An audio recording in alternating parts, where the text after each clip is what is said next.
qui n'aimait pas aller se coucher.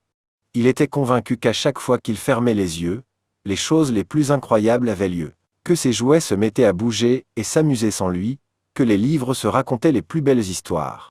Alors, une fois couché, le petit garçon fermait les yeux et faisait semblant de dormir. Mais à chaque fois qu'il les rouvrait pour surprendre les jouets et les livres, il les trouvait immobiles et silencieux.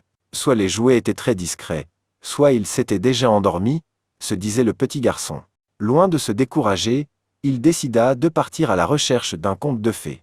Une fois tout le monde couché, il sortit dans le jardin sur la pointe des pieds. C'était une belle nuit d'été, éclairée par la pleine lune. Seulement voilà, il n'y avait rien à voir. Le chien dormait profondément dans sa niche, les poules sommeillaient dans leur poulailler, et surtout, il n'y avait aucun conte de fées en vue. La seule à ne pas dormir était la vieille chouette perchée dans son arbre, ses deux yeux jaunes fixés sur le garçon. « Bonsoir madame la chouette, savez-vous où se trouve le conte de fées ?» lui demanda le garçon. « Endormi ?»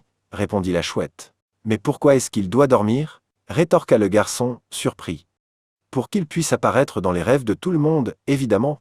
Ça veut dire que je ne verrai pas le conte de fées si je ne vais pas dormir. »« C'est exact, ulula la chouette, et maintenant dépêche-toi, il a déjà commencé. » Le petit garçon, ne voulant rien rater d'intéressant, courut se mettre au lit et s'endormit immédiatement.